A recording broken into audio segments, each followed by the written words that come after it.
जय हिंद मेरे प्यारे दोस्तों, कैसे हैं आप सब। आशा करते हैं बहुत अच्छे होंगे। मेंस्ट्रुएशन के 2D के क्रम में जो हमारी क्लासेस चल रही हैं, उसमें अगर हम आप हमारी पहली की वीडियो नहीं देख पाए हैं, जिसमें हम आपको समकोण त्रिभुज काफी अच्छी तरीके से 10 मिनट की वीडियो में काफी अच्छी तरह से पढ़ाए हैं, जाके आप उसे देखिए, बहुत मजा आने वाला है। उसके बाद हमने वर्ग के एक वीडियो से पूरे वर्ग को मैंने क्लियर कर दिया है कि वर्ग क्या होता है, उसके क्वेश्चन कैसे हल किए जाते हैं, वहां से देखिए। आज का मेरा टॉपिक उसी क्रम में बढ़ता हुआ समबाहु त्रिभुज पर होगा। बहुत छोटे वीडियो से इसको स्पष्ट कर ले जाएंगे। आशा करते हैं अभी बहुत कम समय में आप इस क्लास को समझते हुए समबाहु त्रिभुज के सभी कॉन्सेप्ट को अच्छी तरीके से क्लियर कर ले जाएंगे। तो आप हेडिंग लगा लीजिएगा, समबाहु त्रिभुज। इंग्लिश में इसको इक्विलैटरल ट्रायंगल नाम से जाना जाता है। समबाहु त्रिभुज नाम से स्पष्ट होगा इसका काम।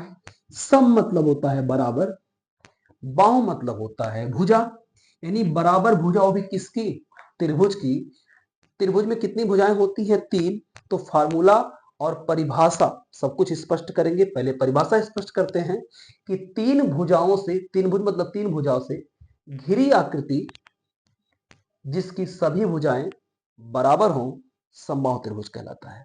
देखिए, त्रिभुज का तो परिभाषा आपको पता होगा, तीन भुजाओं से, तीन भुजाओं की आकृति त्रिभुज नहीं, तीन भुजाओं की आकृति त्रिभुज, तीन भुजाओं से घिरी आकृति त्रिभुज कहलाती है। कैसे? ए भी तो तीन भुजा है, कहाँ त्रिभुज बन गया? एक दो तीन भुजा, कहाँ त्रिभुज बना? लेकिन तीन भुजा हो और घिरे हो, एक दूसरे के घेरे हो, तब जाके त्रिभुज बनता है। इसलिए फार्मूला और इसका परिभाषा बनता है त्रिभुज का, तीन भुजाओं से घिरी आकृति त्रिभुज कहलाती है। आइए, समबाहु त्रिभुज की परिभाषा हम बोल रहे हैं।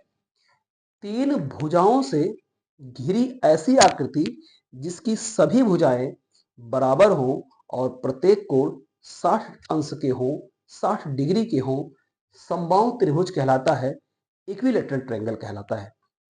आशा करते हैं आपको आ गया होगा समझ में। और फिगर से स्पष्ट करते हैं। ये मेरा समबाहु त्रिभुज है। इसकी जितनी लंबी भुजा ये है, मान 90 सेंटीमीटर, उतनी ही लंबी भुजा ये भी होगी और उतनी ही लंबी भुजा ये भी होगी। ठीक है।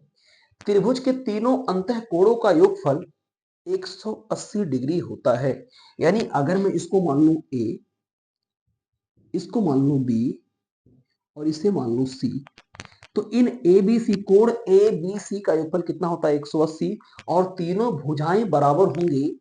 तो एक कॉन्सेप्ट होता है, एक थ्योरम होता है, एक प्रमेय होता है कि बराबर भुजाओं के सामने के कोण बराबर होते हैं। अगर तीनों भुजाएं बराबर माप की होंगी तो इसके तीनों कोण भी क्या होंगे? बराबर होंगे। और तीनों कोण की माप 180 डिग्री होने पर, अगर 180 डिग्री का बंटवारा हम तीन बराबर कोणों में बांट के करेंगे तो एक कोण का मान कितना निकल के आ जाएगा? 60 डिग्री। यानी ये भी 60 डिग्री का होगा, ये भी 60 डिग्री का होगा, ये भी 60 डिग्री का होगा। क्लियर हो गया? आइए बात को एक बार फिर से स्पष्ट करते हैं। तीन भुजाओं से घिरी ऐसी आकृति जिसकी सभी भुजाएं बराबर हों और प्रत्येक कोण 60 डिग्री के हो, समबाहु त्रिभुज कहलाता है। समबाहु त्रिभुज को इक्विलैटरल ट्रायंगल से भी जाना जाता है, क्योंकि आपको इक्विलैटरल ट्रायंगल पता होना चाहिए। एग्जाम में कभी कभी हिंदी में लिख देता है कि एक समबाहु त्रिभुज, सॉरी, एक त्रिभुज जिसकी सभी भुजाएं 10 सेंटीमीटर की हो, तो इक्विलैटरल ट्रायंगल का क्षेत्रफल ज्ञात करें। अब आप सोचेंगे कि सब भुजाएं बराबर हैं, कभी कभी दे दिया सब भुजाएं बराबर तो आप जान जाएंगे समबाहु। लेकिन अगर इक्विलैटरल ट्रायंगल का आपको क्षेत्रफल पूछ लेगा तो आप समझ नहीं पाएंगे इक्विलैटरल ट्रायंगल होता क्या है। इक्विलैटरल ट्रायंगल समबाहु त्रिभुज का इंग्लिश होता है। आशा करते हैं इतनी बातें आपको समबाहु त्रिभुज के लिए आ गई होंगी। और त्रिभुज के सभी आंतरिक कोणों का योगफल 180 डिग्री होता है। आप चेक करेंगे तो आ जाएगा। और त्रिभुज के सभी बाह्य कोणों का योगफल कितना होता है? 360। वो भी प्रूव कर लेंगे। अगर इस लाइन को हम आगे बढ़ा देंगे तो ये 60 है तो कितना हो जाएगा? 120। क्यों? क्योंकि एक सी सरल रेखा पर 180 डिग्री कोण बनता है। यहाँ पे 60 डिग्री बना है, अगर इसको आगे बढ़ा देंगे तो भी कितना हो जाएगा? 120 डिग्री। यहाँ 60 बना है, यहाँ पे भी 120 बन जाएगा। आंतरिक कोण जोड़ेंगे तो 180, बाह्य कोण को जोड़ेंगे तो 360।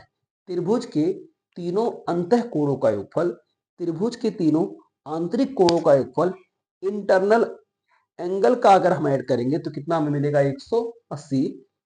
और त्रिभुज के सभी बाह्य कोणों का योगफल, त्रिभुज के तीनों बाह्य कोणों का योगफल कितना हो जाता है, 360 डिग्री होता है।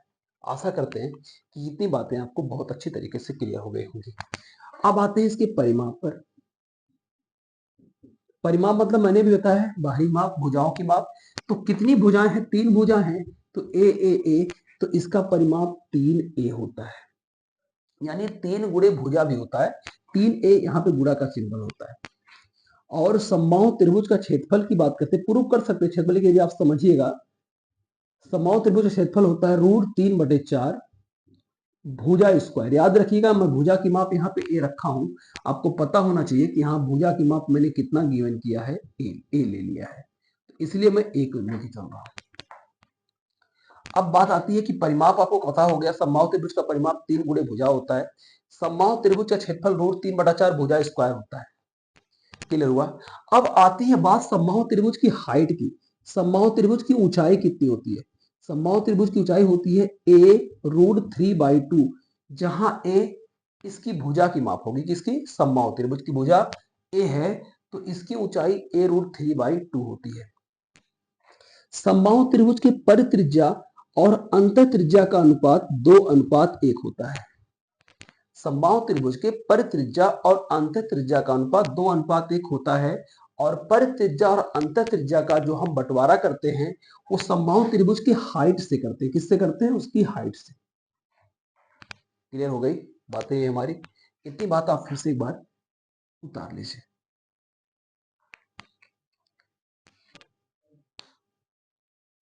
ठीक है, रुको। तो मुझे लगता है कि परिमाप 3 गुणे भुजा, क्षेत्रफल √3/4 भुजा स्क्वायर, ऊंचाई a√3/2 और परित्रिज्या और अंतःत्रिज्या का अनुपात 2:1 होता है। क्लियर है? इतनी बातें मुझे लगता है आपको बहुत अच्छे तरीके से आ गई होगी। आइए इसको साफ करके एक बार फिर से आपको समझा देते हैं पूरे इसके प्रकार को, कैसे कैसे हम कवर करेंगे। एक क्वेश्चन से आपको ज्यादा स्पष्ट कर लेंगे, देखते जाइएगा।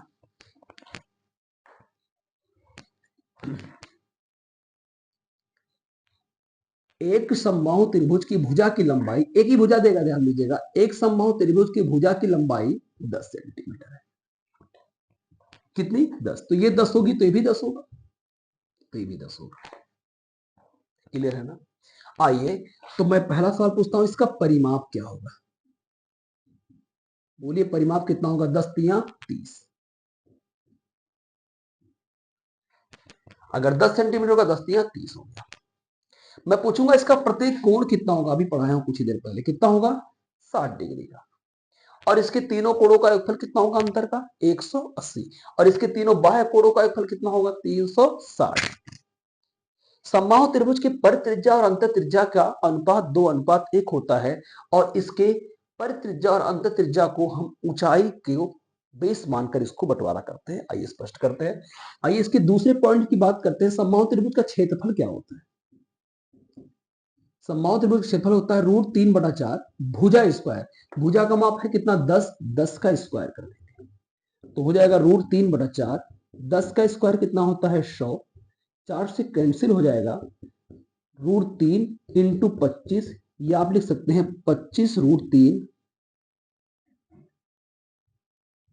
सेंटीमीटर स्क्वायर, क्योंकि यहाँ पे सेंटीमीटर होगा तो सेंटीमीटर स्क्वायर में आ जाएगा।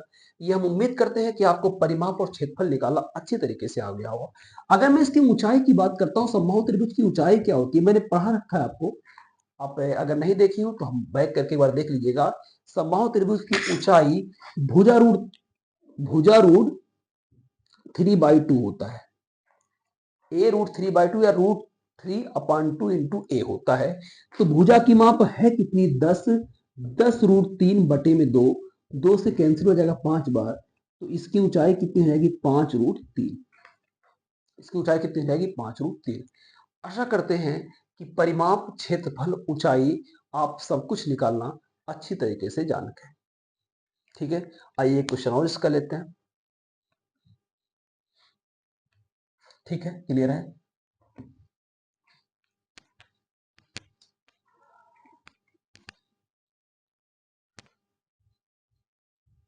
ध्यान दीजिएगा, इस पे सब कुछ हम याद कर लेंगे। एक समबाहु त्रिभुज की भुजा की लंबाई 30 सेंटीमीटर है। कितना? 30। तो 30 ये भी होगा तो 30 सेंटीमीटर ये भी होगा, 30 ये भी होगा। क्यों हमने एक 30 पाके सबको 30 लिख दिया? क्योंकि नाम ले लिया समबाहु त्रिभुज, और समबाहु त्रिभुज का मतलब होता है सम मतलब बराबर, बाहु मतलब है भुजाएं, और त्रिभुज यानी त्रिभुज की तीनों भुजाएं बराबर। आप एक ही भुजा दियो, समबाहु बोल दियो ना, समबाहु बोल देंगे तो हम सबको बराबर ले लेंगे। आइए पी से पेरीमीटर, पेरीमीटर हो जाएगा 30 तिया 90। आशा करते हैं आपको क्लियर होगा। अगर इसके एरिया की बात करते हैं, लाइए मैं लिख देता हूं फॉर्मूला, 3 गुणे ए अर्थात 3 गुणे 30 बराबर कितना? 90। क्लियर हो रहा है? अगर मैं इसके एरिया की बात करता हूं, एरिया होता है √3/4 इंटू भुजा स्क्वायर। यहां भुजा की माप आपको दिख रही होगी कितनी है? 30। 30 का स्क्वायर कर देंगे, √3/4, भुजा की माप कितनी है? 30। 30 का स्क्वायर कितना होता है? 900। अगर मैं 4 से कट करता हूं तो 4 दूना के 8, 4 दूना 8, 4 5 20, 225 √3 सेंटीमीटर स्क्वायर। और ये किस में निकल के आया है? सेंटीमीटर में। हम इसके क्षेत्रफल को भी निकाल लिए, कितना? 225 √3 सेंटीमीटर स्क्वायर। इसके परिमाप को निकाल लिए कितना? 90 सेंटीमीटर। आइए अगर मैं उसकी ऊंचाई की बात करता हूं, हाइट की बात करता हूं, तो a√3/2, जहां पे a क्या है? समबाहु त्रिभुज की भुजा है, और समबाहु त्रिभुज की भुजा है कितनी? 30√3/2। समबाहु त्रिभुज की भुजा 30√3 नहीं है, 30 ओनली 30 है। 30√3 तो फॉर्मूले में रख दिया बटे 2, 2 से कट होगा, ये 15√3 आ जाएगा। अब क्वेश्चन आपका यहीं से बढ़ाऊंगा मैं। अब बात आती है कि इसके परित्रिज्या और अंतर त्रिज्या का अनुपात क्या होता है? मैंने आपको बताया 2:1 होता है। समबाहु त्रिभुज के परित्रिज्या और अंतर त्रिज्या का अनुपात कितना होता है? 2:1। पहले इतनी बातें आप उतार लीजिए, इस बात को मैं यहां पे समझा देता हूं। ठीक है, उतर गया? आइए स्पष्ट कर देते हैं।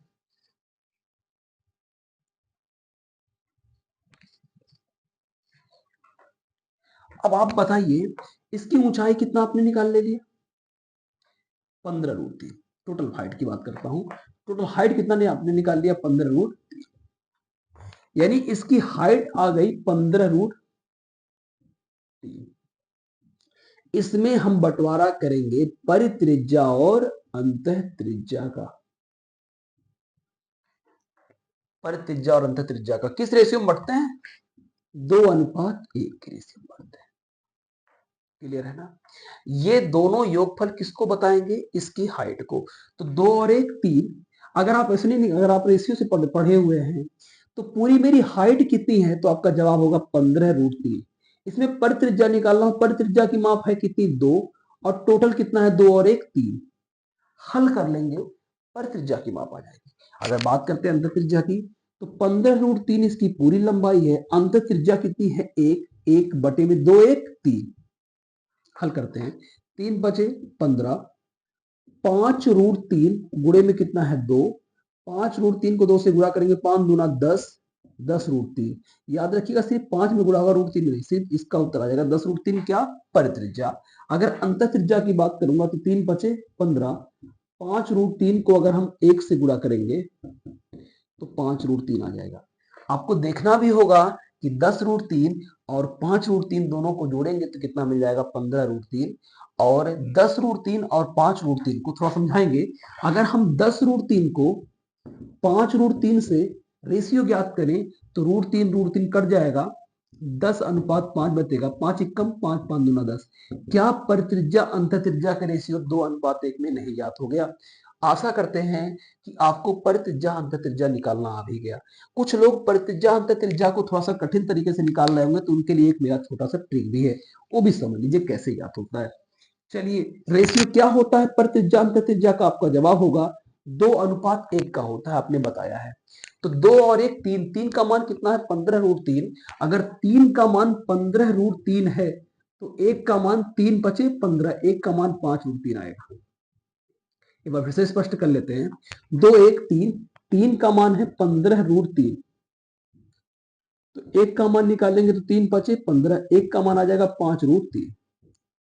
अगर 1 का मान 5√3 है तो 2 का मान कितना होगा? 5 दूना 10√3। क्लियर है ना?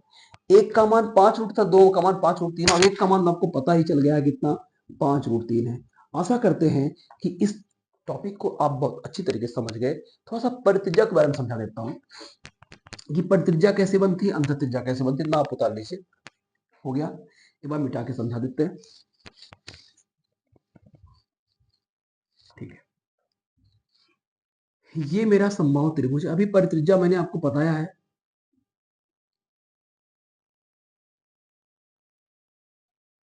अब देखिए स्पष्ट तो नहीं बन पाया, लेकिन एक कैपिटल आर होगा, एक कैपिटल आर होगा, याद रखिए सभी लंबाई बराबर होंगी आर आर की। थोड़ा छोटा आपको लग रहा होगा, लेकिन थोड़ा सा मैं इसको नीचे कर देता हूँ आपको तसल्ली के लिए।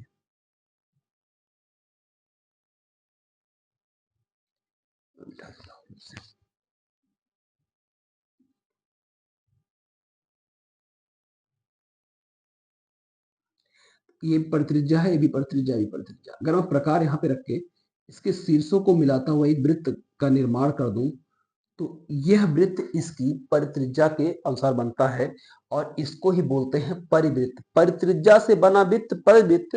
और अब बात आती है इसकी अंतः त्रिज्या की, जो भी आपने ज्ञात किया है, तो वो भुजा होती है। यानी ये भी स्मॉल आर, ये भी स्मॉल आर, ये भी स्मॉल आर बराबर होते हैं, थोड़ा सा हमने बराबर नहीं ले पाया है। अब इसकी भुजाओं को स्पर्श करता हुआ जो वृत्त बनेगा वो इसकी अंतः त्रिज्या से बना वृत्त अंतः वृत्त और परित्रिज्या से बना वृत्त परिवृत्त, इसको बोलेंगे परिवृत्त और इसे बोलेंगे परित्रिज्या, इसको बोलेंगे अंतः त्रिज्या, और जो वृत्त बनेगा उसका नाम दे देंगे अंतः वृत्त। आशा करते हैं कि आप इसको भी बहुत अच्छे तरीके से समझ गए होंगे। कितने में पहुंच, ठीक है। तो दोस्तों ये हम आपको समबाहु त्रिभुज बहुत अच्छी तरीके से स्पष्ट कर ले गए। अब तो सवाल की बारी होगी, आप एक एक टॉपिक को बहुत आराम आराम से 10 मिनट 15 मिनट 12 मिनट की वीडियो में आराम से सीखते चलिए। फिर मेंसुरेशन की नेक्स्ट क्लास में मिलते हैं, कोई नए टॉपिक को लेके मिलते हैं। तब तक के लिए आप अपना ख्याल रखिए, मस्त रहिए, खुश रहिए, पढ़ते रहिए, हमारे चैनल को फॉलो करते हुए अपने दोस्तों में शेयर करते हुए अपनी पढ़ाई को कंटिन्यू कीजिए।